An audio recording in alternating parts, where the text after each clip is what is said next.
Ce programme vous est proposé en audiodescription. Angkor Wat, le plus grand complexe religieux jamais bâti par l'homme. Vestige éblouissant d'une civilisation disparue qui a régné en maître sur la péninsule indochinoise. La civilisation Khmer. Depuis sa découverte, son gigantisme n'a cessé d'étonner le monde. Angkor Wat compte parmi les plus grands chefs-d'œuvre architecturaux de l'histoire de l'humanité. Les premiers archéologues ont arraché ces ruines à la jungle pour découvrir leur splendeur. Aujourd'hui, la technologie révèle l'ampleur insoupçonnée d'Angkor. Ce chef-d'œuvre monumental se trouvait au cœur d'une immense métropole. À son apogée, la capitale khmer dominait un vaste empire, presque 2 fois grand comme la France. C'est l'un des monuments les plus impressionnants de l'époque. Ce qui caractérise vraiment l'Empire khmer, c'est des capacités de construire des monuments qui vont durer dans le temps, avec des décorations, des sculptures qui sont aujourd'hui évidemment encore admirées de tous. D'où venait la puissance de l'Empire khmer? Et comment s'est-il effondré avant de tomber dans l'oubli, englouti par la jungle? Il y a des blocs de grès partout. Le mystère demeure. Mais aujourd'hui, l'archéologie dispose d'un arsenal technologique révolutionnaire. Des drones et des hélicoptères survolent la jungle, armés de lasers capables de traverser la végétation. Nous allons suivre ces aventuriers de l'ère moderne dans leurs expéditions en quête de temples disparus. Je vois des blocs. Incroyable. Ces données inédites éclairent la civilisation khmer d'un jour nouveau. Elles permettent de reconstituer ces édifices monumentaux, de décoder ces secrets de construction et de faire revivre sous nos yeux le quotidien du peuple raffiné de ce fabuleux empire.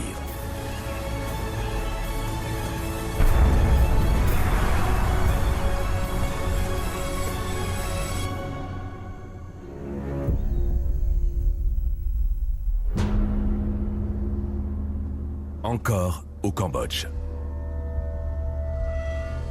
Au cœur de la jungle, on peut encore admirer les vestiges d'une brillante civilisation médiévale, l'Empire khmer. Angkor Wat est l'emblème de sa puissance et de son génie architectural. Mais ce géant de pierre n'est que la partie émergée d'un site exceptionnel. Il faut savoir qu'Angkor Wat n'est qu'un temple au milieu d'une cité gigantesque.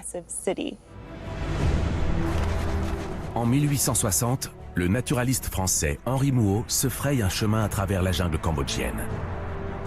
Il tombe émerveillé sur ce site grandiose qui va enflammer l'imagination de l'Occident. Ce sont d'abord des centaines de mètres de galeries, couvertes de bas-reliefs d'un raffinement exceptionnel. En son cœur, 5 tours monumentales culminent à 65 mètres. Le sanctuaire couvre au total plus de 160 hectares. Depuis, les prospections effectuées grâce à la technologie LIDAR ont révélé qu'il était entouré d'un vaste paysage urbain. À son apogée au XIIe siècle, Angkor abritait sans doute près d'1 million d'habitants. C'était alors la plus grande ville du monde, réduisant Paris à l'état de simple bourgade.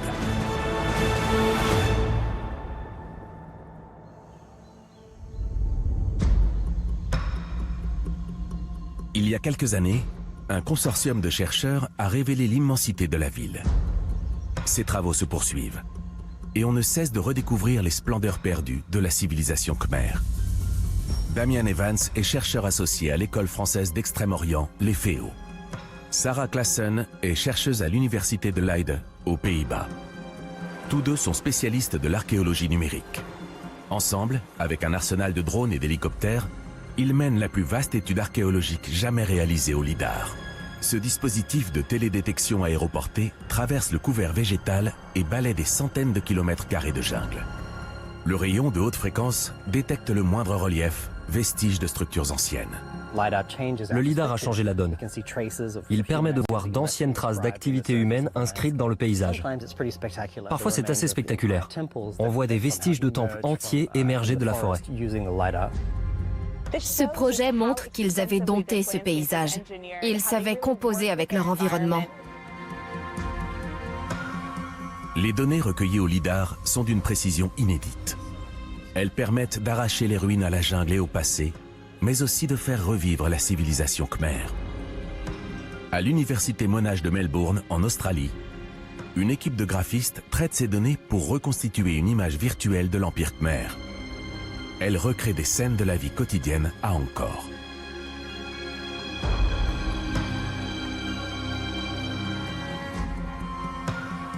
En 2012, le lidar avait révélé l'étendue insoupçonnée d'Angkor. Depuis, Damian Evans et Sarah Claassen ont continué sur leur lancée. On a étendu les recherches bien au-delà d'Angkor et partout dans l'Asie du Sud-Est.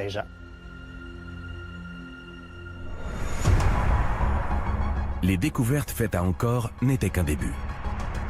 Les campagnes lidar successives ont permis de scanner des centaines de kilomètres carrés de jungle.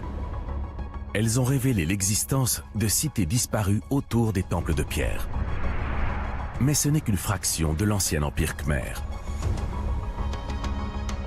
Au XIe et XIIe siècle de notre ère, les Khmers ont bâti des cités et des temples dans tout le Cambodge. Ils contrôlaient de vastes territoires appartenant aujourd'hui à la Thaïlande, au Laos et au Vietnam. À son apogée, cet empire couvrait près d'1 million de kilomètres carrés.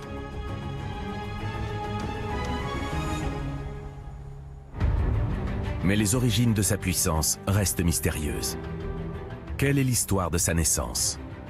Pour le savoir, nous partons avec Damian Evans explorer une cité de montagne à 40 km au nord d'Angkor. On se dirige vers un plateau isolé au nord d'Angkor, Mahendra Parvata. On espère récolter des données sur la naissance du monde khmer, sur l'émergence des premiers rois et des premières villes de l'Empire. Ce plateau est situé dans le massif de Khulen. Grâce au lidar, Damian Evans a découvert ici une cité enfouie sous la végétation. Elle aurait été fondée plusieurs siècles avant Angkor Wat. Ce vaste réseau de chaussées, de canaux et de temples s'étend sur plus de 40 km².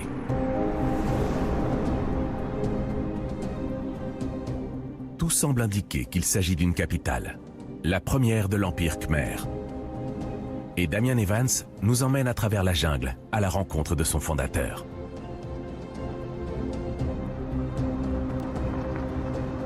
Sur place, il rejoint Jean-Baptiste Chevance de la Fondation Archéologie et Développement de Phnom Khulen. Mais c'est vrai que la figure du roi, du leader de l'Empire est vraiment la figure qui émerge dans cette hiérarchie très importante, puisqu'il faut imaginer que le roi est au sommet de toute sa hiérarchie. Avec son équipe, il fouille les ruines de Mahendra Parvata depuis plus de 10 ans. Ils connaissent par cœur les sentiers de la jungle.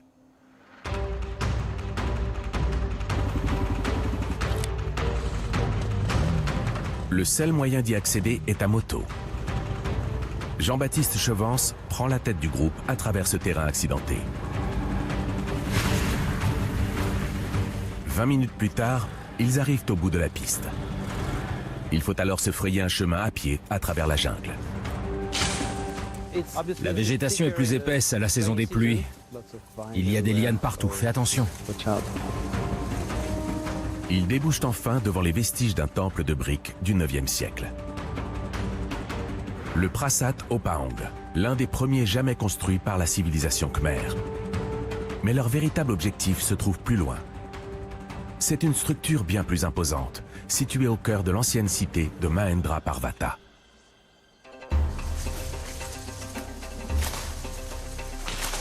Ils s'enfoncent toujours plus loin dans la jungle. Tout à coup, une trouée dans la végétation révèle un empilement de vastes plateformes. Elles forment une pyramide de 100 mètres de côté. Elle est située au point le plus élevé du plateau. C'est le cœur géographique et spirituel de la cité. Oui, c'est le centre religieux. Au IXe siècle, ce temple montagne était le sanctuaire sacré de Mahendra Parvata. Pour découvrir les racines de la royauté khmer, les deux archéologues escaladent les degrés de la pyramide.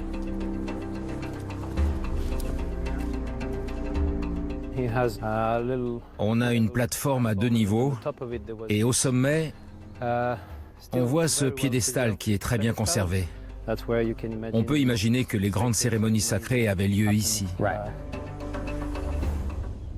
Cette estrade est le point le plus élevé de la cité. Elle a peut-être été le témoin de l'acte fondateur de l'Empire Khmer. Dans le temple de Sdok Kok Tom, situé dans l'actuelle Thaïlande, on a retrouvé une stèle d'une importance capitale.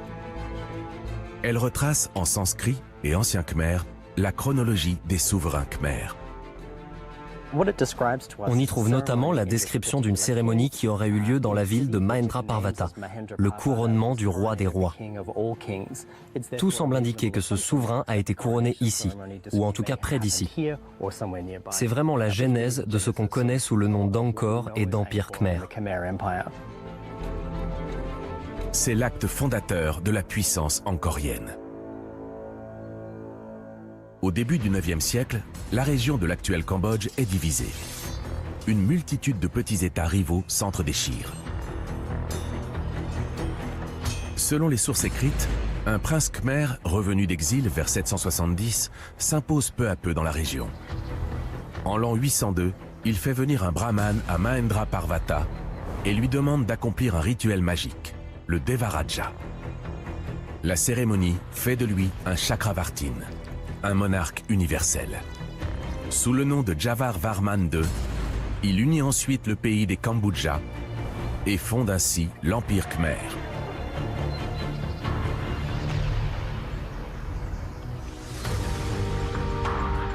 La figure du roi, évidemment très importante, c'est presque un roi-dieu, c'est lui qui dirige le peuple. Les ruines de Mahendraparvata sont le lieu de naissance d'une civilisation. Javar Varman II s'appuie sur le pouvoir des dieux pour devenir le premier souverain tout-puissant du peuple khmer. Pourtant, l'Empire Khmer n'atteint son apogée que 3 siècles plus tard. Les rois se succèdent et chacun fait bâtir des monuments sacrés. Mais au XIIe siècle, un souverain va propulser l'Empire au sommet de sa gloire et de son prestige. Sarah Claassen est en route pour le site emblématique de la splendeur khmer. Car l'un des temples d'Angkor porte plus que tout autre la marque du grand roi. Le Bayon. À l'origine, il comptait 54 tours, chacune ornée de 4 visages tournés vers les 4 points cardinaux.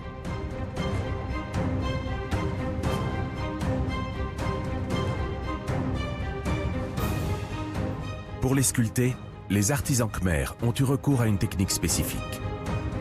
Elle est réservée aux monuments dédiés aux dieux et aux rois.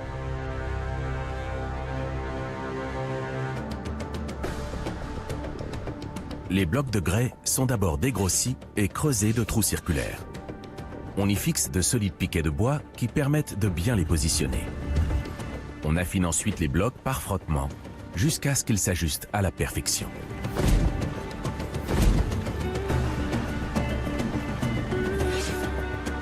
On élève ainsi des tours, dont certaines peuvent atteindre 43 mètres de hauteur.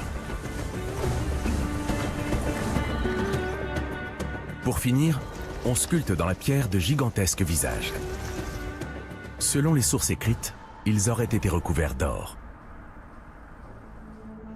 La construction du Bayon a fait appel à des milliers d'artisans de talent. Le temple témoigne de la richesse et du prestige de son commanditaire. Alors, qui est l'homme derrière ce sourire énigmatique? Les somptueux bas-reliefs du Bayon offrent un aperçu vivant de l'âge d'or de la civilisation khmer, entre scènes du quotidien et reconstitutions de batailles. On a ici une procession militaire et peut-être même royale.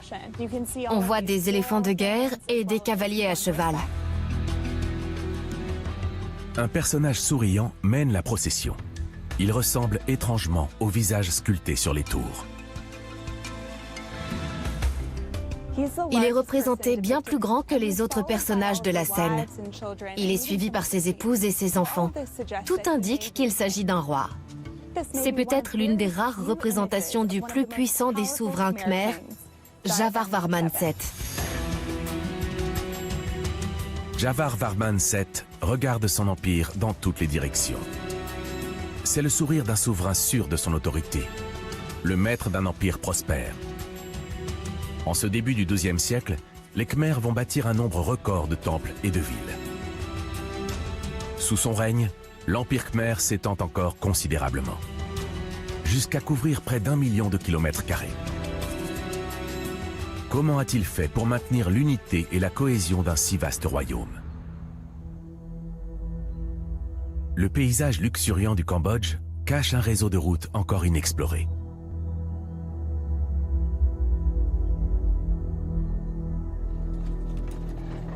Ce réseau est au cœur de la puissance khmer.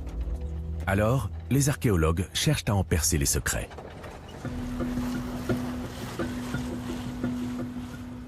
L'enquête commence à près de 10 000 km de là, à l'école française d'Extrême-Orient, ou EFEO. C'est ici que Pelle Weicker examine des centaines de kilomètres de relevés lidar. Nous avons ici une vaste section de données lidar qui se déploie à l'est d'Angkor. Elle suit les traces d'une chaussée disparue. Et sur la droite, ici, on voit une forme carrée qui se détache du paysage. Cette structure a tout de suite attiré mon attention. Ce sont très certainement les traces d'un temple de la période d'Angkor. Il faut maintenant examiner les vestiges sur le terrain.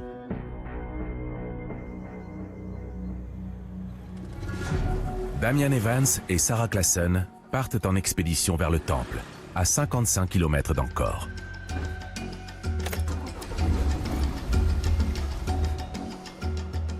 Il a été bâti près d'une voie majeure de la période angkorienne.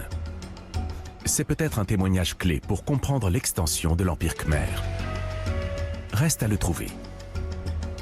Grâce à la cartographie du relevé lidar, les archéologues suivent le tracé de l'ancienne route Khmer. Là, on n'est plus très loin. On y est?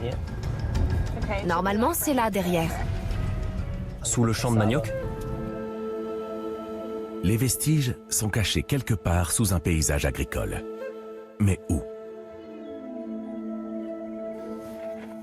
Damian Evans parle cambodgien, un atout précieux pour recueillir des informations.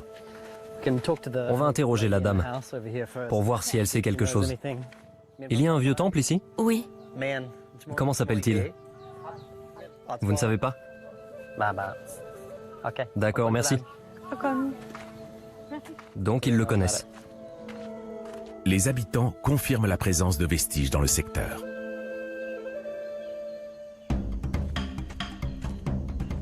Le coin sud-est doit être juste de ce côté. Il faut qu'on trouve un chemin qui bifurque sur la gauche. Oui. Peut-être ici. Oui, ça passe. Ça glisse, fais attention. Il y a des morceaux de grès là. Il y a une ouverture dans le manioc. Je vois des blocs, c'est là. C'est un temple, c'est sûr. C'est génial.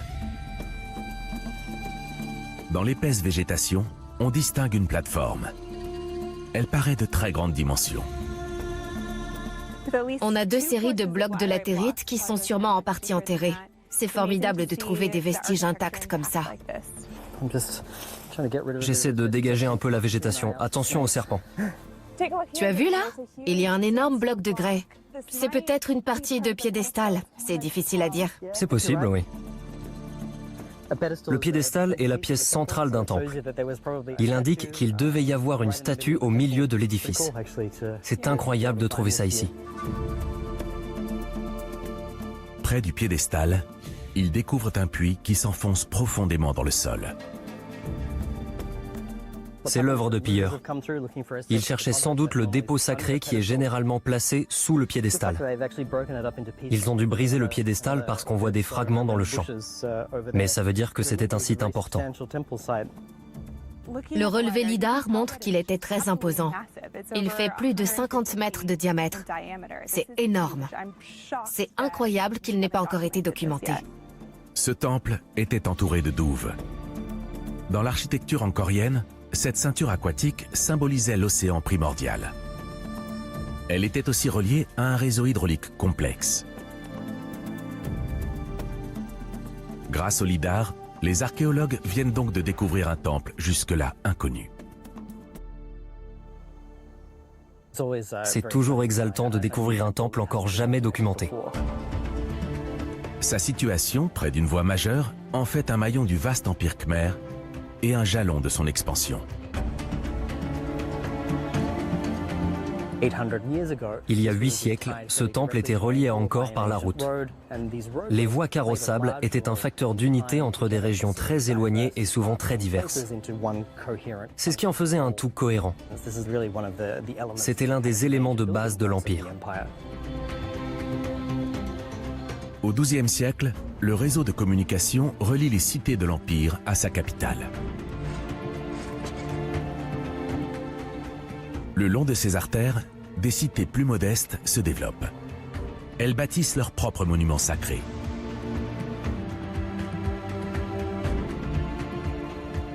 Grâce au lidar, on peut imaginer la vie quotidienne le long de ces routes.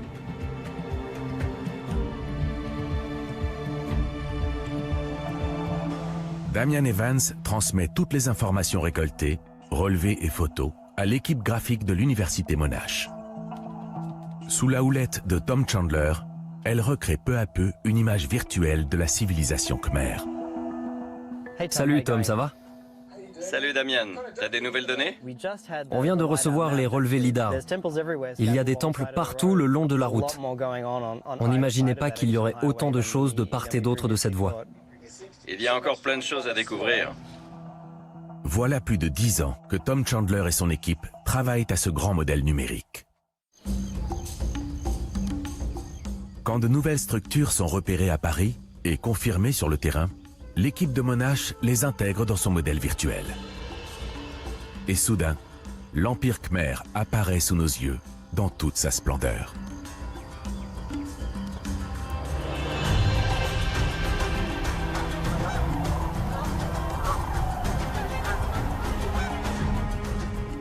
Mais les routes Khmer ne servent pas seulement à relier des localités isolées.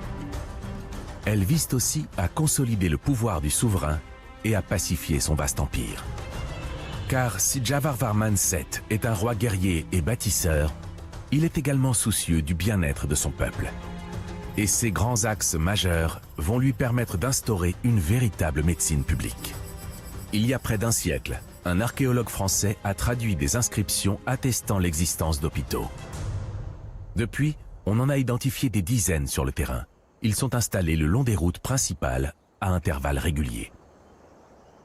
On a longtemps cru qu'il s'agissait de simples relais d'étape fournissant le gîte et le couvert aux voyageurs. Mais le lidar a révélé l'ampleur inattendue de ces relais. Les deux archéologues examinent le relevé d'un hôpital du XIIe siècle situé à une cinquantaine de kilomètres d'Angkor. Ils décident de se rendre sur place.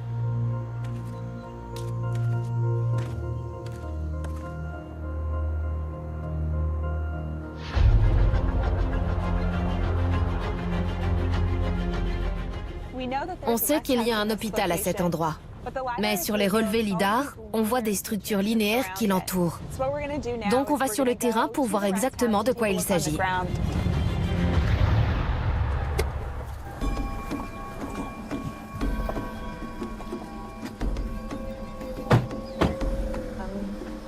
On voit les traces d'une rive ici. Je crois que c'est par là.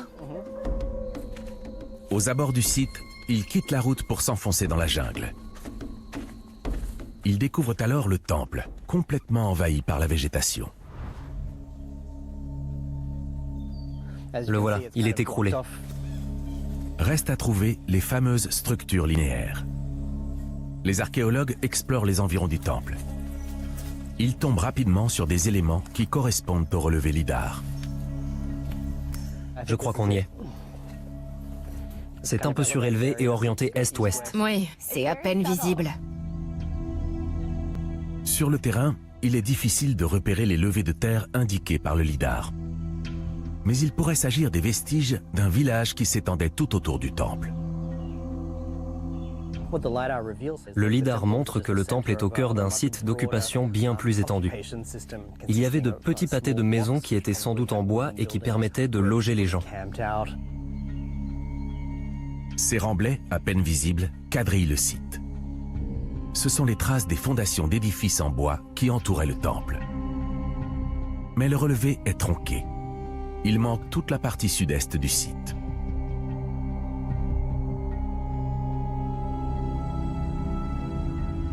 Pour comprendre la fonction du site, il faut d'abord déterminer son étendue. Le couvert des arbres cache la partie non relevée sur la carte. Le seul moyen de savoir ce qu'il dissimule, c'est un nouveau survol avec le lidar.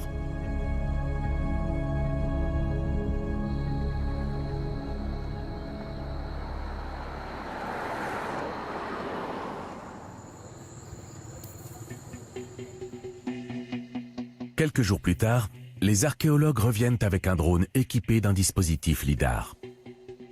L'engin décolle. Il va suivre un itinéraire programmé par ordinateur, guidé par des émetteurs installés au sol. Mais des bourrasques mettent l'opération en danger. Et Jérémy Bertolomo craint pour son drone. Ce n'est pas très rassurant. Le drone n'est pas stable. On le voit bien sur le moniteur. Si on perd la radio, ce sera encore plus embêtant. Il faudra sans doute annuler la mission. Si le drone est poussé hors de sa trajectoire, il pourrait échapper au contrôle radio et se perdre. On ne peut pas courir ce risque. Le matériel de télédétection est trop coûteux.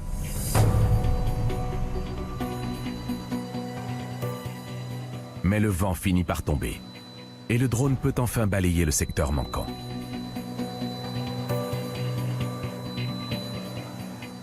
Il y a quelque chose là-dessous, c'est sûr.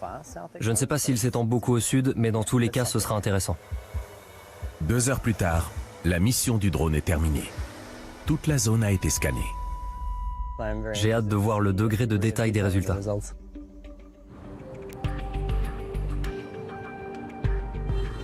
L'Institut géographique Khmer est situé à Phnom Penh, la capitale cambodgienne. C'est là que les données lidar sont traitées sous la direction de David McCartney.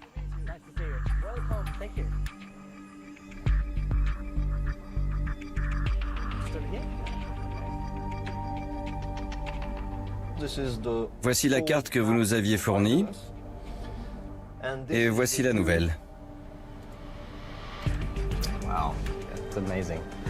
Incroyable. Là, on voit la grande enceinte avec le quadrillage résidentiel, mais toute cette partie qui s'étend vers le sud n'était pas dans notre relevé d'origine. L'ordonnancement des reliefs ne fait aucun doute. Le plan, empâté de maisons en bois, se poursuit vers le sud. Mais ce relevé fait apparaître d'autres structures. Ici, on dirait une succession de pièces. Qu'est-ce que ça peut être? C'est un temple, c'est sûr et certain. Dans le relevé d'origine, on n'avait qu'une partie du site. C'est incroyable. Clairement, il n'y a pas qu'un seul temple, mais 2, à côté l'un de l'autre. C'est énorme. Le nouveau relevé révèle les vastes proportions du site. Il s'agit d'un complexe de près de 700 mètres de côté, doté d'un second temple. On n'avait jamais cartographié ou identifié cette extension au sud comme faisant partie de ce complexe.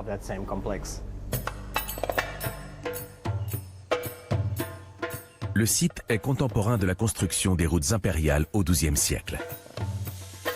Ces vastes relais d'étapes pouvaient manifestement accueillir un grand nombre de voyageurs. Ces routes étaient très fréquentées. Elles devaient être pleines de marchands qui transportaient des matériaux comme la pierre et le fer. C'était vraiment les éléments de base de la construction de l'Empire. Ces relais étaient un peu les aires d'autoroute de l'époque. On y trouvait toutes sortes de services et d'infrastructures, des lieux de culte et des hôpitaux. Et des populations étaient venues s'agréger à cette activité. Ce n'étaient pas seulement des haltes le long d'un itinéraire, des lieux de passage inhabités le reste du temps. En fait, ces aires de service avaient donné naissance à de petits centres urbains. Et leur population contribuait à la circulation des marchandises et des informations à travers l'Empire. Ces relais, doublés d'hôpitaux, montrent que les voies impériales étaient bien davantage que de simples axes de communication. Elles étaient un élément vital du monde khmer, au sens propre du terme. En facilitant le transport de marchandises, elles ont fait la prospérité de l'Empire.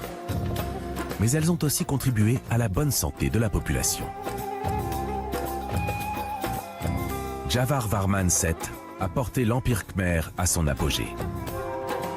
Une frénésie de construction s'empare alors du royaume. Comment expliquer la vitalité exceptionnelle de la société angkorienne de l'époque?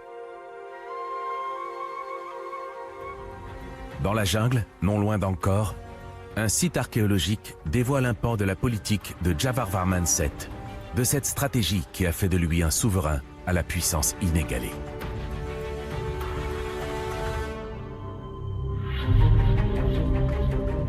Sarah Claassen va bénéficier d'une visite privée du site avec Im Sokriti, le responsable des fouilles.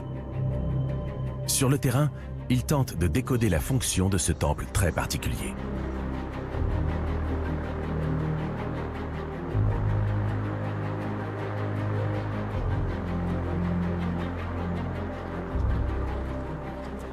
Vous avez déjà dégagé énormément de choses. L'équipe des fouilles vient justement de faire une nouvelle trouvaille.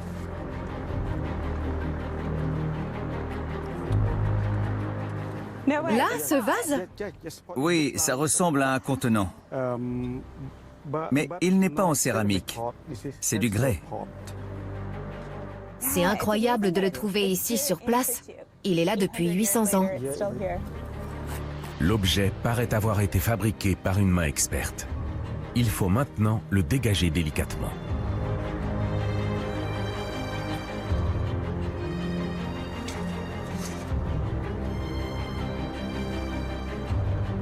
Le moment de vérité.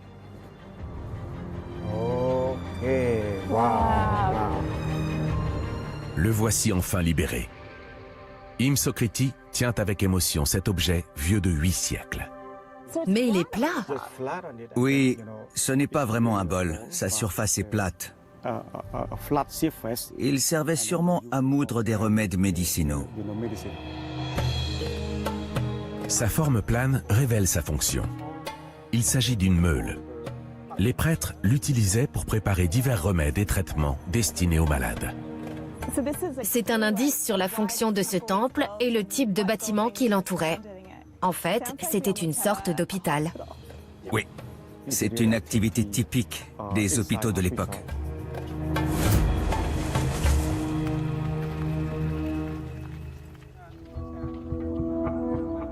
Les fouilleurs mettent ensuite au jour 2 blocs de grès. Ils confirment la fonction médicale du temple. À votre avis, qu'est-ce que ça peut être? Je n'ai jamais vu d'objet de ce type. Des sortes de blocs de grès rectangulaires, légèrement creux au milieu. Pour moi, c'est un foyer qui était utilisé lors de rituels. Ces 2 blocs rectangulaires servaient à pratiquer des rites guérisseurs. Im Sokriti a repéré un bas-relief qui semble étayer cette hypothèse. Il montre l'usage que l'on faisait de l'objet. Ça ressemble beaucoup à ce qu'on a ici. 2 blocs rectangulaires de grès placés l'un sur l'autre, les flammes qui s'élèvent au-dessus. Et là, j'imagine que c'est le prêtre? Le prêtre s'entaille le doigt pour offrir son sang afin de chasser le mauvais sort. C'est une offrande assez sanglante de s'entailler le doigt pour faire tomber des gouttes de sang dans le feu. Les prêtres offraient leur sang afin d'apaiser les dieux qui décidaient du destin des malades. C'est un aperçu extraordinaire de la fonction de ces temples hôpitaux.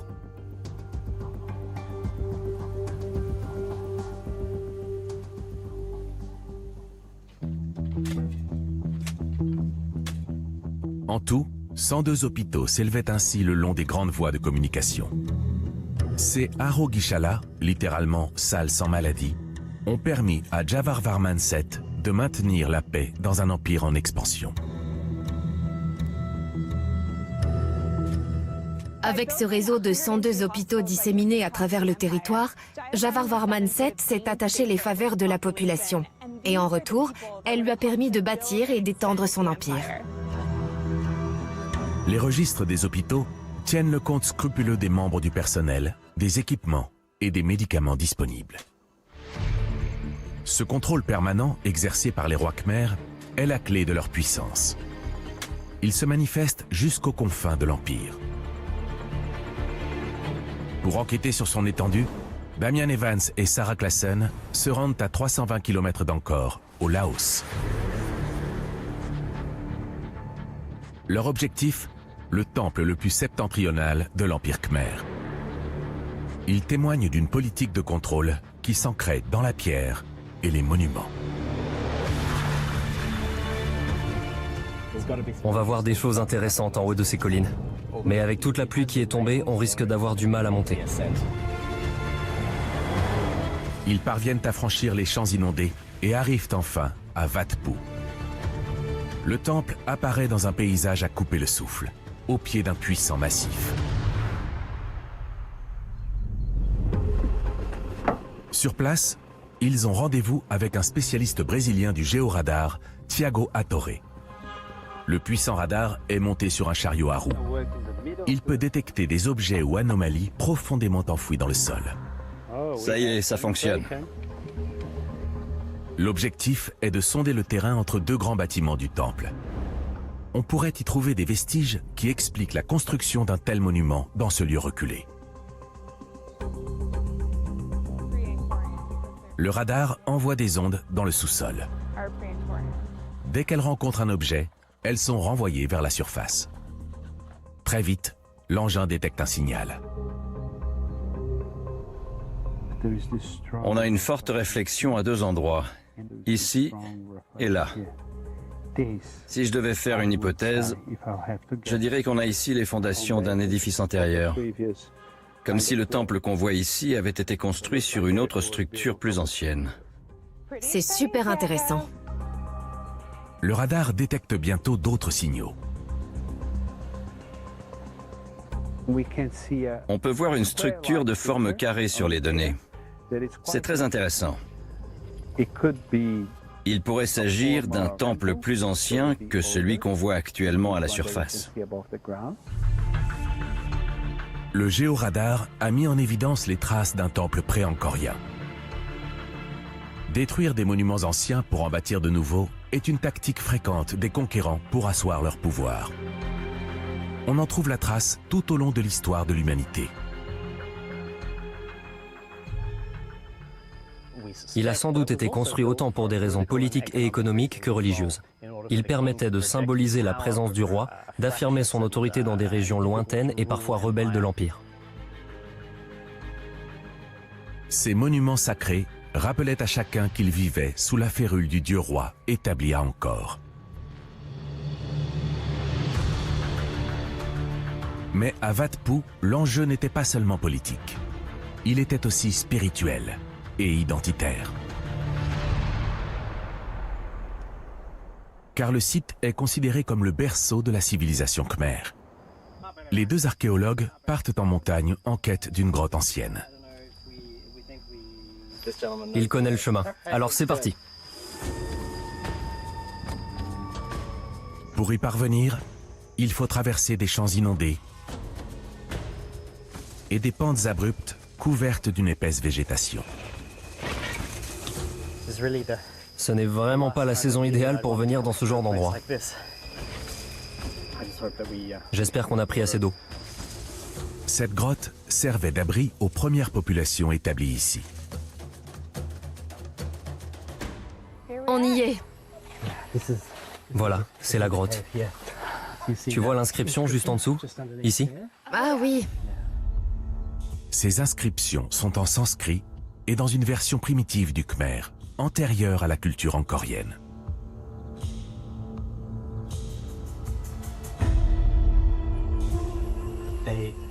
Elles indiquent le nom de l'ermite qui s'était installé ici.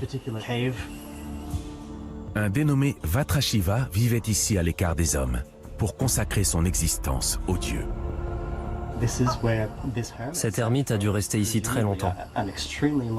C'était une sorte de retraite spirituelle pour s'éloigner du monde. Donc on sait qu'avant ces ensembles monumentaux, il y avait ici des ermites qui vivaient dans des grottes comme celle-ci. La présence de cette ermite témoigne de la dimension sacrée de ce paysage.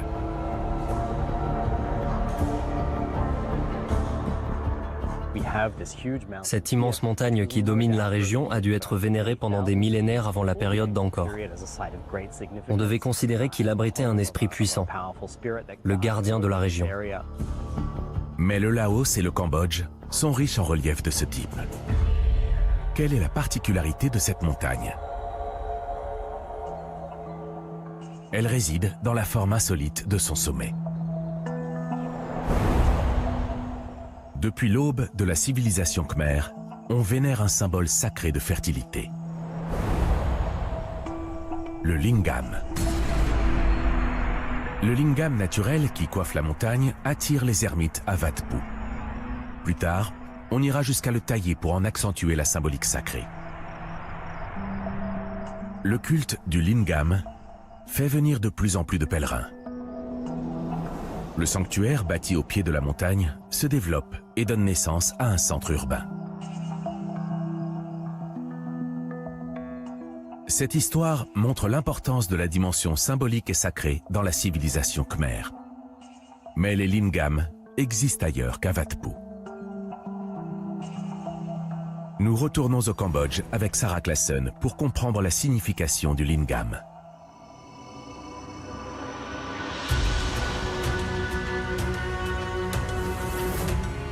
Voici Ko Ker, un complexe monumental bâti 2 siècles avant Angkor Wat. Selon certaines inscriptions, le plus grand lingam jamais conçu coiffait autrefois le temple montagne de la cité. C'est incroyable de voir un édifice de cette taille construit au cœur de la jungle. Cette pyramide à degrés était le plus grand monument de Ko Ker. Ses 7 étages en terrasse, reliés par un escalier, s'élevaient bien au-dessus de la canopée. Une montagne de pierre bâtie de la main de l'homme. Au sommet, les Khmers ont érigé un immense lingam.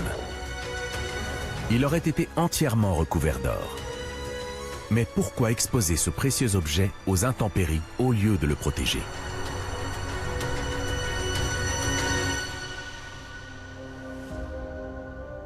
Ce lingam a aujourd'hui disparu. Mais la cité en possédait 5 autres de dimensions plus modestes. Et ils ont été préservés.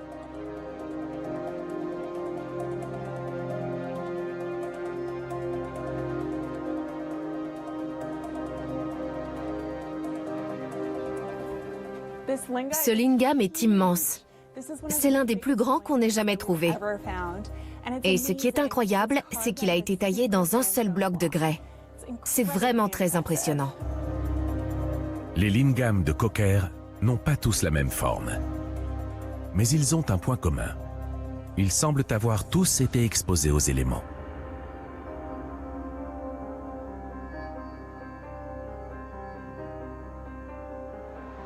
Pour en savoir davantage, Sarah Classen lance un drone équipé d'une caméra. Je vais survoler les murs du monument pour voir si on trouve des vestiges indiquant qu'il y avait un toit. Sur les images, rien n'apparaît. Je ne vois aucune trace de toit sur ces ruines. S'il y en avait eu un, même en bois, on en verrait des vestiges. Il y aurait des trous ou des encoches dans le grès pour y insérer les poutres. D'ailleurs, aucune tuile n'a jamais été retrouvée autour de ces temples à lingam. Il semble clair que ces édifices ont été conçus sans toit. Les lingam étaient donc délibérément exposés aux intempéries. En fait, lorsque la pluie tombe sur le lingam, elle est rituellement sanctifiée avant de s'écouler dans les grands réservoirs et les différents bassins de Ko Ker. La fonction du lingam est liée à l'eau, source de vie. Lorsque la pluie s'abattait sur la montagne, elle était bénie avant de dévaler les pentes pour fertiliser les rizières qui faisaient vivre les habitants de la ville. Les rois Khmers ont bâti des monuments dans des lieux qu'ils considéraient comme bénis par les dieux. Et pour cela, ils n'ont pas hésité à recouvrir les constructions de leurs prédécesseurs. Cette pratique peut surprendre, mais elle est au cœur de la conception angkorienne de l'histoire et du sacré. Car chaque règne est un nouveau commencement. David Brotherson étudie Angkor depuis plus de 10 ans. Il nous emmène au temple d'Akyum, le premier exemple de temple montagne ou pyramidal, si caractéristique de l'Empire Khmer. Le temple d'Akyum a été construit entre les 6e et 8e siècles. Mais à l'heure actuelle, il est presque complètement enterré sous un grand remblai. Akyum renferme sans doute de précieux indices sur l'ère pré-angkorienne. Pour en savoir davantage, il faudrait dégager la pyramide. Mais on ne peut fouiller le site sans endommager un autre site. On pourrait croire que Akyum est isolé dans la forêt et englouti par cette colline. Mais ce n'est pas une colline, c'est la digue sud du Baraï occidental, l'un des plus grands réservoirs artificiels au monde. Le Baraï occidental a été creusé il y a environ 1000 ans. C'est un gigantesque bassin rectangulaire de plus de 8 km de long sur 2 km de large. Ces proportions colossales témoignent de l'importance cruciale de la gestion de l'eau dans la civilisation khmer.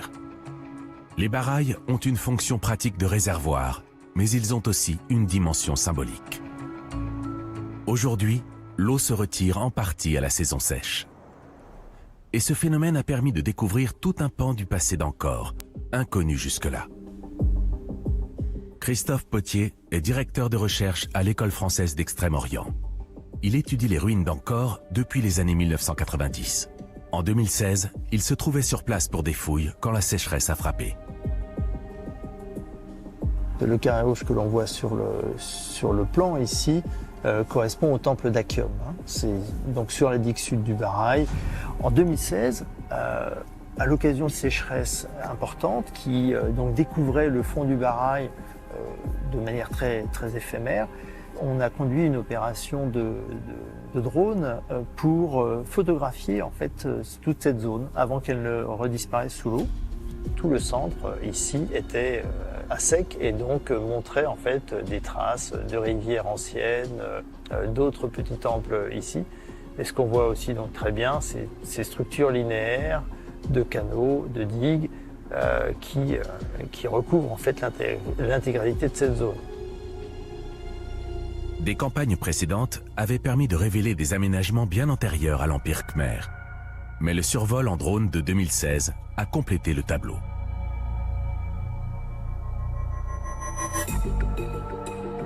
Les vestiges de temples, de murs et de digues appartenaient à une cité pré-angkorienne située sous le Baraï occidental.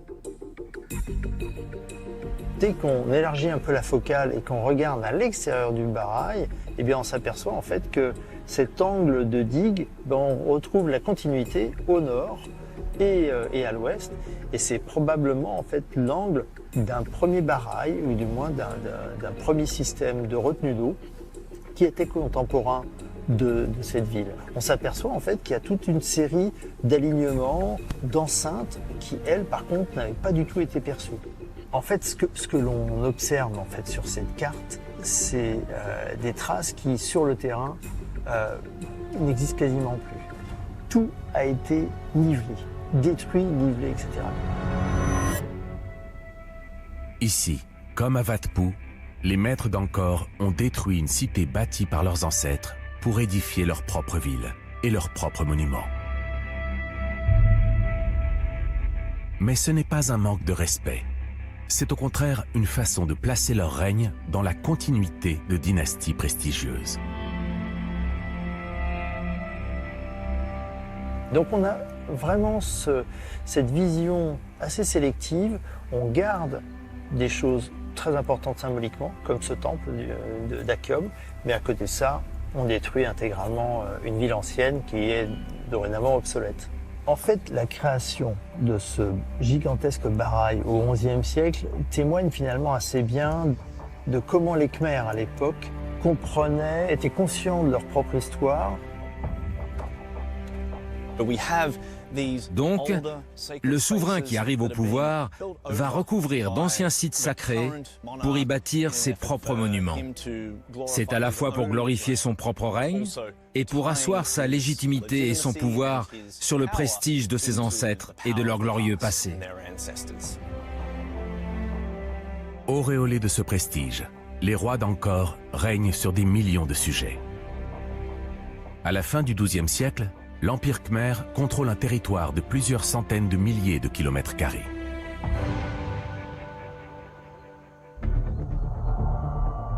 Mais pour bâtir cet empire en pleine expansion, il faut des matériaux, beaucoup de matériaux.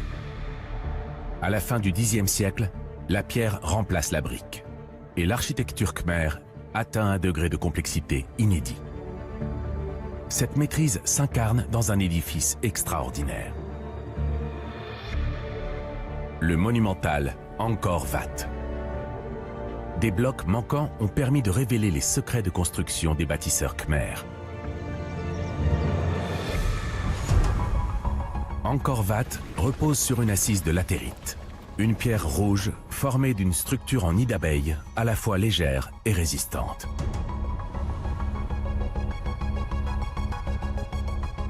Une fois ses fondations posées, on bâtit le temple lui-même dans une autre pierre, le grès. On peut lui donner des formes variées. Certains blocs pèsent plus de 1500 kg. Mais tous sont ajustés au millimètre près. Ils sont ainsi empilés vers le ciel jusqu'à 60 mètres de hauteur pour la tour centrale. Pour ce seul temple, il a fallu tailler plus de 10 millions de blocs. Pourtant, il n'y a aucune carrière dans les environs immédiats d'Angkor. Alors, d'où vient tout ce grès? La même pierre se retrouve dans un grand nombre d'autres temples de la région. D'après les analyses, le grès utilisé pour bâtir des centaines de monuments de l'époque proviendrait d'une seule carrière. Elle devait être gigantesque. Mais où se trouvait cette carrière? Pour le savoir, Damien Evans nous emmène dans un massif situé à une quarantaine de kilomètres d'Angkor. Dans ce secteur, on a mis au jour un temple effondré appelé Beng Mealea. Il date du XIIe siècle et aurait servi de modèle à Angkor Wat. Tout près de là, les relevés lidar montrent un paysage creusé de puits et d'étranges structures. Ce pourraient être les vestiges d'une vaste carrière. L'archéologue se rend sur place avec un confrère cambodgien, Chea Sotcheat. La route est ultra mauvaise, c'est incroyable. Chea Sotcheat étudie Beng Mealea depuis des décennies. Il connaît la région mieux que personne.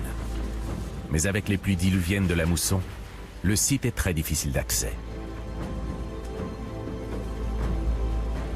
Il y a des paysans dans le coin. Si on s'embourbe, on pourra leur demander de l'aide.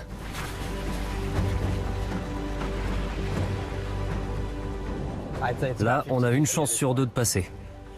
Je vais voir. Cette portion de route est très boueuse. Le sol est collant comme de l'argile. Si on s'engage là-dedans, on va rester coincé. C'est un peu risqué là. Il faut un plan B. Les deux archéologues font appel à un paysan voisin. Et les voici partis à bord d'un tracteur.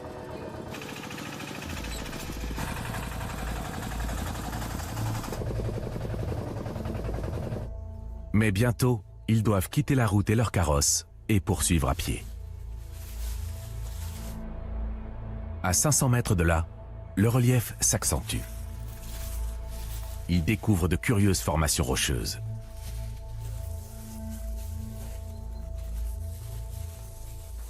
Ce n'est pas naturel tout ça. On a un terrain en pente douce jusqu'à cet affleurement rocheux et puis ça descend brutalement. Attention, je pense qu'il y a des serpents. Sous la végétation, la carrière émerge. C'est énorme. C'est bien caché en fait. À première vue, on dirait une simple falaise rocheuse. Mais l'œil averti des archéologues y reconnaît le travail de l'homme. On voit bien les parois de la carrière. C'est très haut. On les reconnaît facilement à la forme de la paroi. Les angles droits comme ça n'existe pas dans la nature. Et si on regarde de près, on voit très clairement les traces de coups de pique. Ici, les Khmers ont creusé la roche pour en tirer des blocs.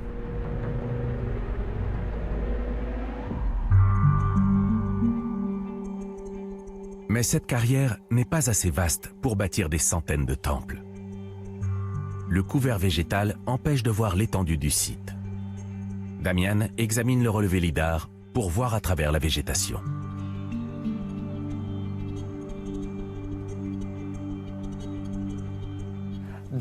Cette partie, c'est le sommet émergé de l'iceberg. Le relevé lidar montre qu'il ne s'agit pas d'une série de petites carrières indépendantes. C'est un seul immense site d'extraction. La montagne a été complètement érodée. Jamais découverte dans l'Empire Khmer. Les bâtisseurs d'Angkor ont utilisé ce grès d'excellente qualité pour bâtir des centaines de temples. Mais certains de ces blocs pèsent plus d'1,5 tonne. Comment les a-t-on transportés jusqu'à Angkor Wat, à 40 km de là?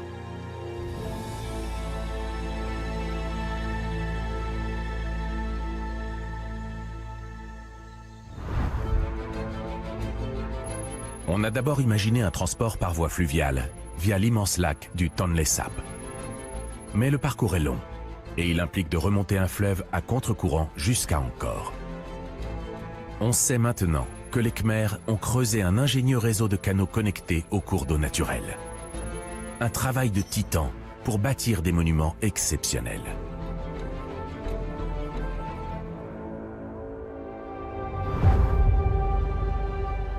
La maîtrise des Khmers dans le domaine hydraulique étonne encore aujourd'hui. Le pont Spean Praptos a été achevé il y a 800 ans. Mais il est si bien conservé qu'il est toujours en usage. C'est vraiment un lieu qui a dû être foisonnant d'activités, puisqu'il faut imaginer des centaines et des milliers, des dizaines de milliers de blocs acheminés par canaux, par halage, jusqu'à Angkor, avec des ouvriers spécialisés dans l'extraction, dans le transport et dans la mise en place, dans la construction. Donc tout ça fait partie d'un ensemble d'ingénieurs et d'architectes extrêmement perfectionnés. Et c'est ce qui caractérise aussi l'Empire Khmer, c'est cette capacité à mettre en œuvre des forces de travail très importantes sur des distances importantes pour avoir des monuments qui sont quand même très très importants. Mais la virtuosité des Khmers ne s'arrête pas aux monuments de pierre. Ils ont creusé d'immenses douves autour du temple d'Angkor Wat. Autour, la cité est quadrillée par un labyrinthe de canaux qui relie entre eux des milliers de bassins.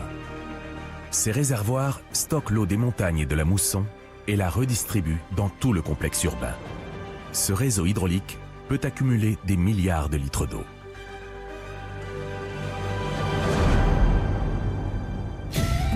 La maîtrise de l'eau permet le développement d'un vaste complexe urbain. Et la population explose. On estime qu'au XIIe siècle, Angkor comptait près d'1 million d'habitants. L'Empire Khmer semble être parvenu à dompter la nature. L'une des caractéristiques importantes de l'Empire Khmer, c'est leur capacité à modifier le paysage et à intégrer un certain nombre de paramètres locaux, notamment la mousson. On est dans une zone tropicale où il pleut fortement pendant 6 mois et plus du tout pendant 6 mois. Donc la gestion de l'eau est vraiment un point crucial. Et donc les Cambodgiens de cette époque ont vraiment tenté de maîtriser au mieux ce paramètre très important. Le Baraï occidental redistribuait l'eau tout au long de l'année vers les rizières. Ainsi, l'eau coulait à flot, même à la saison sèche. Mais comment les Khmers géraient-ils le trop-plein d'eau à la saison des pluies lorsque les chaussées se transforment en rivières? Pour le comprendre, Sarah Classen nous embarque sur le Tonle Sap. À chaque mousson, ce lac immense situé au sud d'Angkor déborde et submerge ses rives. Le mode de vie de la population actuelle permet de comprendre comment les Khmers ont surmonté les mêmes problèmes il y a 1000 ans. L'archéologue se rend en bateau dans un village remarquable, Kampong Phluk.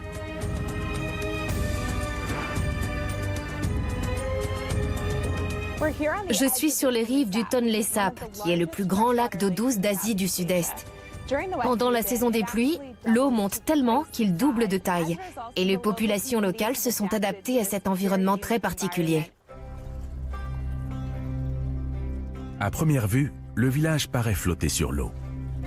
En réalité, il est ancré au sol. À la saison sèche, le Tonle Sap reflue. On voit alors apparaître le secret de ces maisons. Elles sont perchées sur des pilotis démesurés. Les poteaux de bois sont solidement ancrés dans le fond. Ils assurent la stabilité des édifices tout au long de l'année et quel que soit le niveau de l'eau.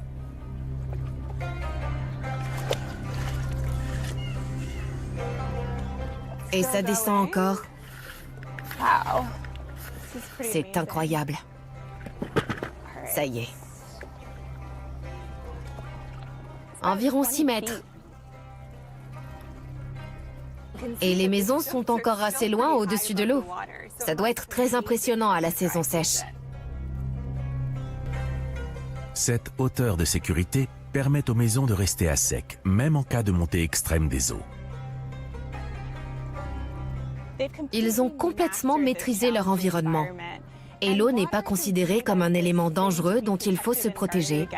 Ils ne vivent pas seulement sur l'eau, ils vivent avec l'eau.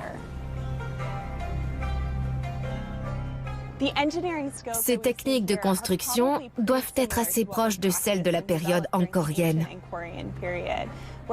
On sait que les maisons étaient souvent bâties sur pilotis. Les Khmers ont su tirer parti de ce climat si particulier. Ils ont ainsi pu construire de vastes centres urbains dans un environnement difficile.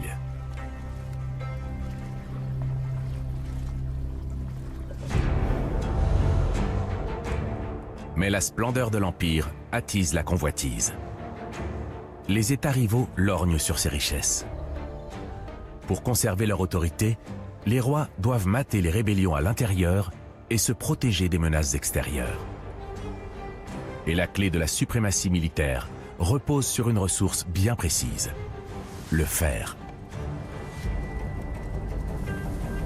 On a évidemment un emploi du métal à l'époque, puisque c'est un matériau très important pour construire ces monuments, mais également pour se battre au sein des armées qui ont lutté contre les pouvoirs voisins.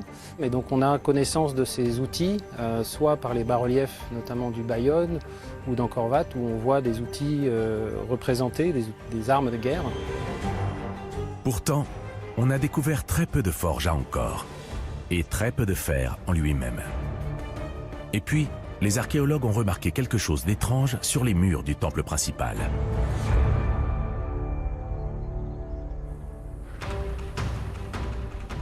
De profondes fissures entre les blocs de pierre. C'est l'œuvre de pilleurs. Ils ont creusé les remparts en quête de métal. Les blocs comportent des cavités. Elles accueillaient autrefois les pattes d'ancrage en fer qui soudaient les blocs entre eux. La masse de fer nécessaire pour bâtir Angkor Wat montre que les Khmers disposaient d'importantes ressources.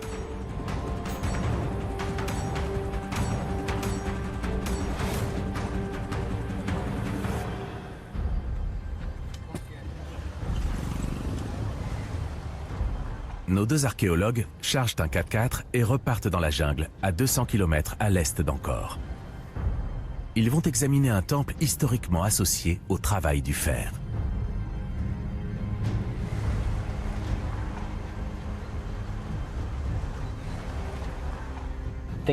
En général, les objets en fer sont recyclés. On ne les jette pas, on fond le métal pour le récupérer et fabriquer d'autres objets. C'est pour cette raison qu'on en retrouve peu sur le terrain les siècles suivants. L'itinéraire suit d'anciennes pistes pour arriver à destination. Voici Preakan de Kampong Svai, le temple de l'épée sacrée.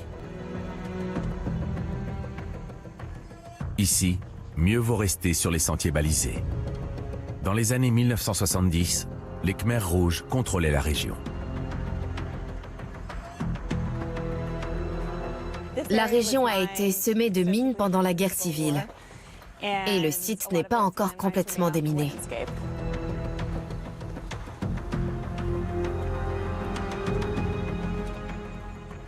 Avant de partir, les Khmers rouges ont détruit ces vénérables monuments. Mais cet état de délabrement a au moins un avantage.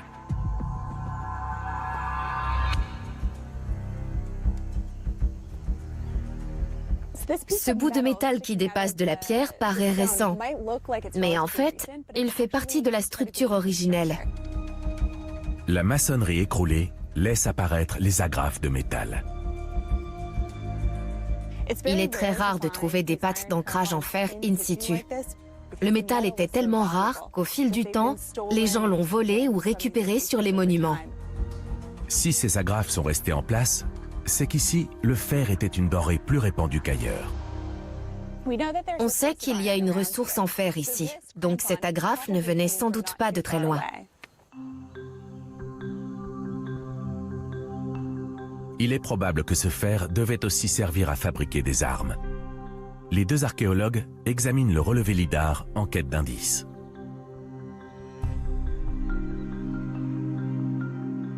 La production de fer a dû laisser des traces dans le paysage. Le site s'étend sur 5 km². C'est l'un des plus grands complexes religieux de la période angkorienne. Ce qu'il y a d'étonnant ici, c'est la proportion du site. On a énormément de structures disséminées dans le paysage, mais c'est un ensemble très organisé. Sur le relevé, il remarque des structures récurrentes. De petites buttes sur les digues des réservoirs.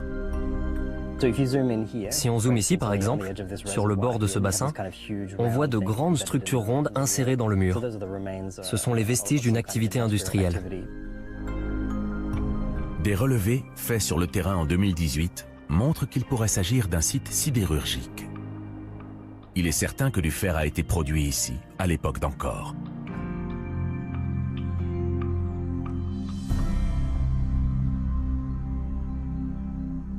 Mais ces forges sont relativement modestes. Si le fer était destiné à une grande armée, les Khmers ont dû le produire hors des murs de ce complexe. Il faut explorer les environs. Voici Phnom Dek, la montagne de fer. Damian et Sarah quittent la route pour continuer à pied. À 500 mètres de là, ils tombent sur un tas de cailloux grisâtres.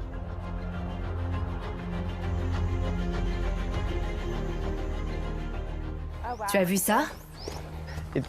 On dirait une butte naturelle, mais en fait, c'est un immense tas de déchets industriels. Ce terril ressemble aux vestiges d'une immense exploitation sidérurgique. Et un objet attire l'attention de Damian Evans. Il s'agit d'un fragment de céramique. C'est une tuyère, un élément d'un haut fourneau utilisé pour la réduction du fer. Je n'ai jamais vu de tuyère de cette taille. Ça permet d'imaginer les proportions du site. Il devait être gigantesque. Ce site était sans doute doté d'une grande capacité de production. Assez pour fabriquer des armes pour toutes les troupes khmères. Mais ce ne sont pas les Khmers qui maîtrisaient l'extraction et la réduction du minerai de fer. Sarah Classen a rendez-vous avec des membres de l'ethnie locale, les Kui.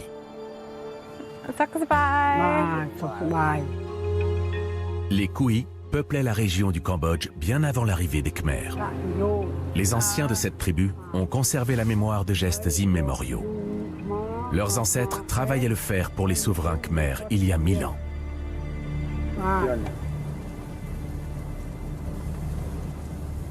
Le fer est un élément central de la culture Kui. Chaque village choisit un chaman du fer, le responsable mystique des fourneaux, le Chai.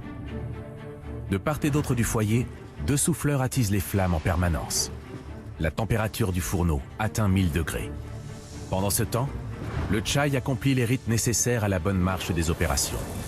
Ainsi, quand on ouvre le fourneau au bout de 15 heures, les dieux offrent une masse ferreuse, la loupe. Les Kui ont permis de produire du fer en quantité industrielle.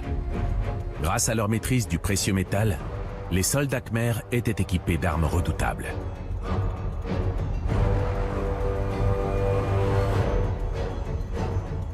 Cette suprématie militaire est essentielle au pouvoir angkorien. Au cours de son histoire, l'Empire connaît de multiples périodes de troubles. Et il doit constamment faire face aux menaces d'agressions extérieures.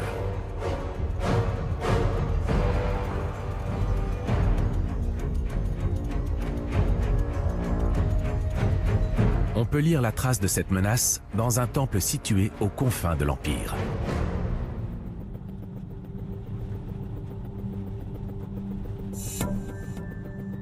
Au petit matin, Sarah et Damian partent pour une expédition à 160 km au nord-ouest d'Angkor. Au terme d'un long trajet, ils arrivent sur un site recouvert par la végétation. Voici Bantié Chamar. Je suis épaté chaque fois que je viens ici. Les différentes tours du site sont ornées d'immenses visages de pierre. Ils indiquent que ce temple a été construit en réaction à une menace grandissante. Ces tours à visage sont rigoureusement identiques à certaines tours d'Angkor. Ça veut dire qu'elles ont été bâties à l'époque de Jayavarman VII. Jayavarman VII, le plus puissant des rois khmers. Ce conquérant a considérablement étendu son empire. Et il s'est attaché à en protéger les frontières.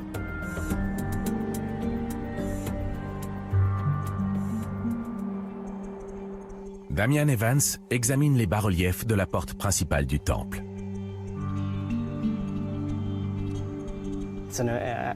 C'est un travail d'une grande qualité artistique, mais qui a aussi un objectif politique. Il est fait pour rappeler ce qui se passe quand on met le roi en colère, quand on défie la puissance et le pouvoir de Jayavarman VII. Ça montre sa capacité à asseoir son pouvoir jusque dans des points reculés de l'Empire, comme ici, à Bantié Chamar. Ce temple avait peut-être une fonction militaire. Les deux archéologues étudient le relevé lidar des environs. On ne voit pas de pâté de maison ou de bassin privé. Ça peut indiquer qu'il s'agissait d'un type d'occupation différent, peut-être plus temporaire. Le relevé lidar montre quelque chose de très frappant. On voit clairement que le site est très différent de toutes les cités khmères qu'on connaît. Bantié Chamar aurait été construit rapidement pour dissuader d'éventuels agresseurs. Pour moi, on a assez d'éléments pour dire que ce temple était une sorte de garnison. Il a été bâti en un point stratégique de l'Empire pour abriter une force armée qui garderait la frontière sur son flanc ouest. Ce type de temple garnison rempli de soldats rendait tangible la présence d'une force militaire. L'infanterie khmer était équipée de puissants boucliers et d'armes redoutables, comme le pkak.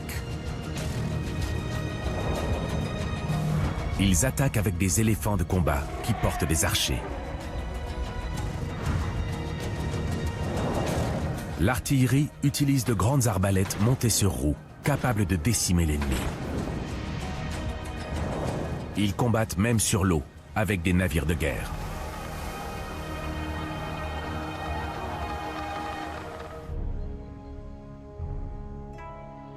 Sarah Classen rend visite à une forge spécialisée dans la fabrication de pkak. Elle veut en savoir davantage sur ces armes khmères.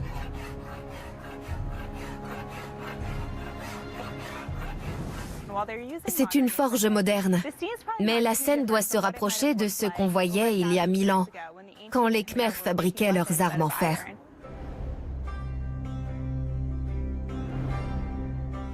L'un des forgerons souffle de l'air dans le fourneau pour attiser les flammes. Pendant ce temps, l'autre manipule une loupe de fer en fusion.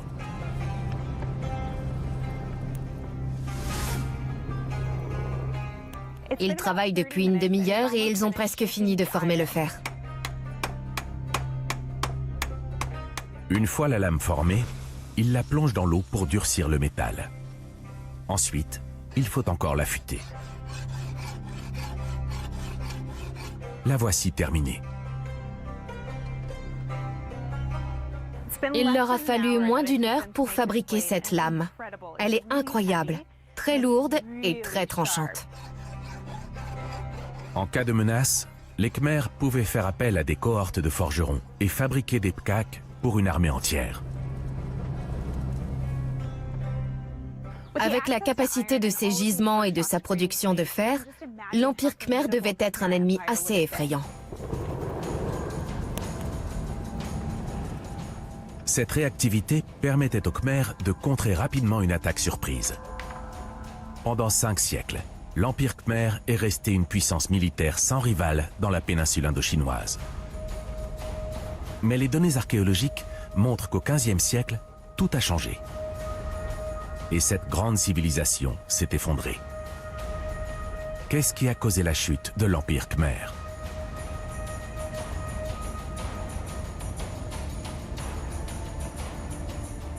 Leur richesse et leur splendeur ont aussi fait d'eux une proie pour les États voisins.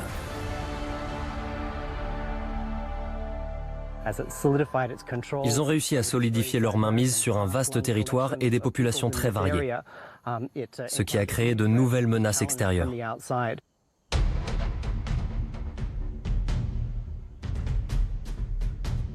Il n'existe pas de source écrite de l'époque. Alors, il est difficile de reconstituer le fil des événements. Mais les rois d'Angkor semblent avoir craint une attaque sur le cœur spirituel de leur empire, le grand Angkor Wat.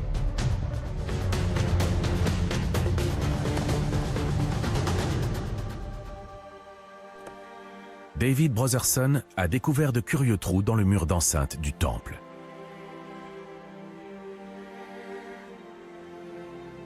Il y en a des milliers de petites tailles, environ 5 à 7 cm de diamètre. Et puis il y en a de bien plus gros, de 15 à 30 cm de diamètre. L'archéologue mesure la distance qui sépare les trous pour comprendre leur fonction. Là, on a environ 2,40 m. En mesurant les écarts, on a découvert que les trous ont été faits à intervalles très réguliers tout le long du mur. Selon David Brotherson, il s'agirait des vestiges d'un dispositif défensif en bois.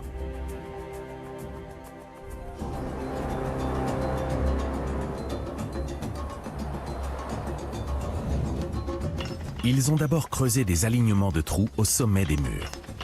Puis, ils y ont inséré des piquets pour élever de hautes palissades capables de les protéger des tirs ennemis. Entre les palissades, ils ont creusé des trous dans l'intérieur de l'enceinte. Ils servaient sans doute d'ancrage pour un échafaudage. Depuis ces remparts, les soldats khmers pouvaient tirer des flèches pour décimer l'agresseur. Lors de la construction d'Angkor Wat au XIIe siècle, la défense n'était pas une priorité. Mais au cours des siècles suivants, les choses ont changé. On a modifié assez précipitamment des monuments comme celui-ci. On a consolidé leur défense et installé ces fortifications en bois pour mieux se protéger contre les envahisseurs.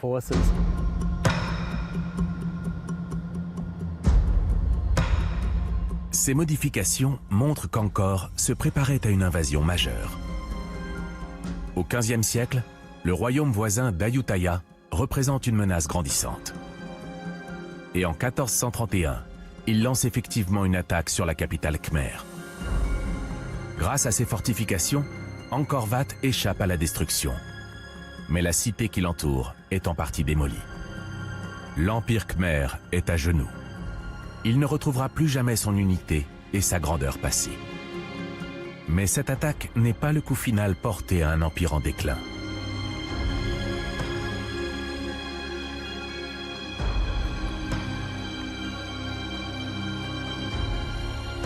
Sarah Classen et David Brotherson nous emmènent sur les traces de la fin d'Angkor. Quand le système hydraulique ne fonctionne plus comme il a été conçu pour le faire, il devient très difficile de nourrir de grandes populations. les deux archéologues explorent un vestige de ce réseau d'ouvrages hydrauliques. Un ancien pont khmer situé à 6 km au nord d'Angkor Wat. On peut encore voir la taille monumentale de ce pont, mais aujourd'hui, il est en ruine et l'eau ne coule plus en dessous. Ce pont témoigne de la survenue d'un changement climatique majeur. Au XIVe et XVe siècle, de terribles pluies de mousson se sont abattues sur la région. Les eaux ont monté et ont emporté ce pont.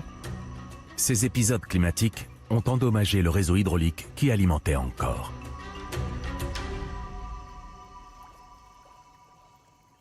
Quand les eaux sortent de leur lit, on peut imaginer qu'elles sèment la destruction dans la zone urbanisée tout autour. Si le pont a été emporté, c'est qu'une inondation majeure a eu lieu. L'infrastructure que les Khmers avaient mis des siècles à bâtir se délabre. D'énormes pierres bloquent les canaux. Et dans un empire affaibli par les conflits, les réparations sont impossibles. Ce genre de vestiges montre que la ville d'Angkor était en train de s'effondrer. Pendant les périodes de sécheresse, les récoltes de riz étaient perdues et des famines ont dû se déclarer. Les invasions, le changement climatique et la faim ont poussé les Khmers à quitter ces lieux. Mais où sont-ils allés? La petite ville d'Udong se trouve à 190 km au sud d'Angkor. Ici, un monument du XVIIe siècle signale la tombe des descendants des souverains d'Angkor. Lors de la chute de l'Empire Khmer, des populations ont fui pour édifier une nouvelle capitale dans la région de Longvek. Le site est recouvert par la ville moderne, mais il a plusieurs siècles. C'était la capitale des rois Khmer juste après la période d'Angkor.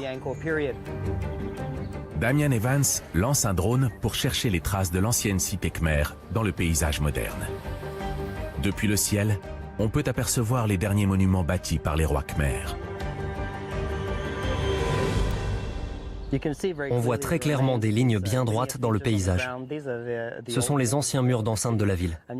Et à leurs pieds, on voit des dépressions qui marquent l'emplacement des douves. Ces remparts sont bien modestes comparés à ceux d'Angkor Wat. C'était une grande ville, mais sa population était assez réduite. Il n'y a sans doute pas eu d'exode massif et soudain de la population d'Angkor vers cette nouvelle capitale. Angkor s'est peu à peu vidée de ses habitants. Elle a connu un lent déclin au fil des générations. Les populations khmères restantes ont été absorbées par les royaumes voisins. Elles ont adopté de nouvelles coutumes, de nouveaux modes de vie. À la fin du XVe siècle, la civilisation khmère n'était plus que l'ombre d'elle-même. Dans les cités abandonnées, la nature a repris ses droits. Les arbres ont poussé à travers la pierre. Leurs branches et leurs racines se sont glissées partout et ont envahi les murs des monuments. Pourtant, la cité est restée intacte par endroits. Sa décrépitude s'est arrêtée avant sa disparition complète.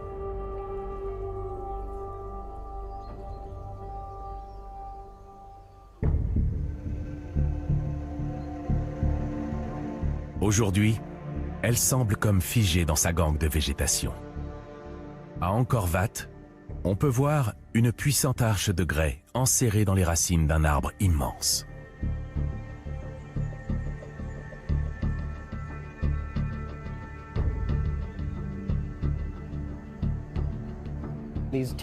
Ces racines qui fonctionnent comme des vrilles arrivent d'en haut et se faufilent à travers la pierre jusqu'au sol. Et on peut voir que tout ça, c'est le système racinaire d'un seul et unique arbre gigantesque. Cet arbre est un figuier étrangleur.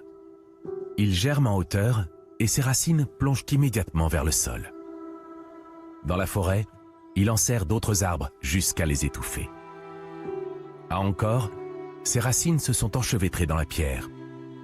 Elles tiennent aujourd'hui les murs des temples comme des étais naturels. Sans elles, de nombreux monuments se seraient depuis longtemps effondrés. Mais la croissance de la végétation présente à terme une menace pour ces inestimables vestiges.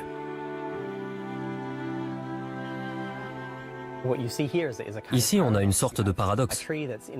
D'une certaine manière, l'arbre maintient une partie du temple en place. Et pourtant, ses racines s'insinuent dans la pierre jusque dans les fondations de l'édifice et donc contribuent à son instabilité.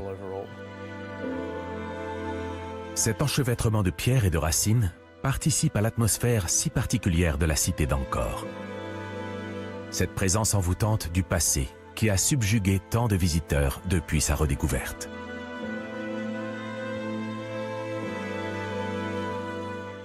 C'est magnifique. La beauté de ce lieu a fait le tour du monde. C'est incroyable de voir la jungle envahir ces monuments religieux. Mais à long terme, il y a un risque pour les temples. Si on laisse la végétation en place, elle va endommager les structures. Après l'effondrement de l'Empire Khmer, Angkor Wat est resté quelque temps un monastère bouddhiste. La cour royale a aussi tenté de revenir au XVIe et XVIIe siècle, mais la capitale khmer était déjà trop délabrée.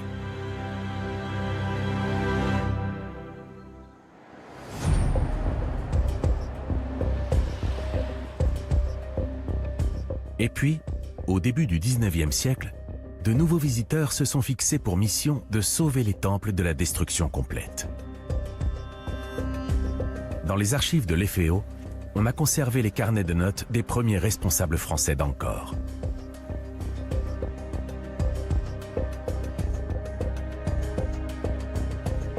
On a par exemple ici le premier rapport qu'adresse le premier conservateur en janvier 1908. Il l'adresse au directeur de l'EFEO, qui était à Hanoï à l'époque. On a ici par exemple la planification du débroussaillement de la grande ville d'Angkor sous la forêt. Il explique d'abord, on coupe la broussaille, les arbustes, les rotins, les lianes, etc. Puis 2, on abat les grands arbres sur les chaussées intérieures et partout où ils gênent. 3, l'incendie de cette brousse et des arbres abattus, le nettoyage des ruines. Donc il y a vraiment tout un travail d'abord qui essaie d'enlever cette végétation qui recouvre très largement les grands monuments d'Angkor à cette époque-là. En fait, voir ces grands monuments sous une telle forêt, c'est assez unique, ça n'existe plus. C'est une entreprise difficile et de grande envergure. Les archives rapportent les conditions de vie difficiles sur place. Ces travaux de dégagement vont de pair avec un quotidien assez exténuant. Il parle de cet état misérable du logement qu'il utilisait en Angkor Wat.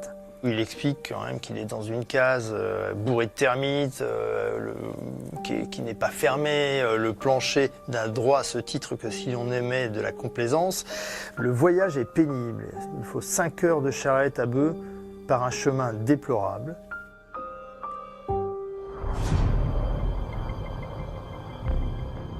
Plus d'un siècle plus tard, le travail de protection et d'analyse des ruines est encore en cours. Des spécialistes travaillent sans relâche à reconstituer des temples écroulés, afin de préserver ces monuments pour un nouveau millier d'années.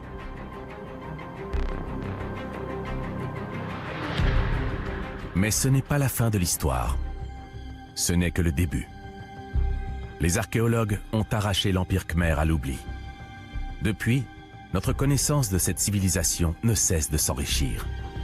C'est une aventure palpitante, de campagne de fouilles en exploration à la fois sur le terrain et depuis le ciel. Ce sont ces monuments enfouis dans la jungle qui ont donné à beaucoup d'entre nous l'envie d'être archéologues. Leur histoire est écrite dans les traces qu'ils ont laissées dans le paysage, ici à Angkor et partout dans la péninsule indochinoise, à travers ce qui a été l'Empire Khmer. D'un point de vue archéologique, c'est un site qui, malgré plus d'un siècle et demi de recherche, demeure un terrain d'investigation exceptionnel. Il y a énormément encore de choses à découvrir, à étudier encore.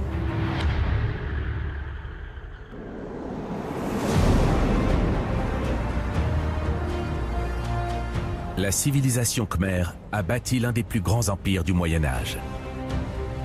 Depuis leur capitale monumentale d'Angkor, des rois puissants régnaient en maître. Ils ont légué à la postérité des temples somptueux, qui conserveront à jamais une part de mystère. Ils ont ancré dans la pierre la force de leur spiritualité et leur suprématie militaire. et leurs cités sont restées debout des siècles après la chute de leur empire. Leur histoire compte parmi les plus grandes épopées de l'humanité.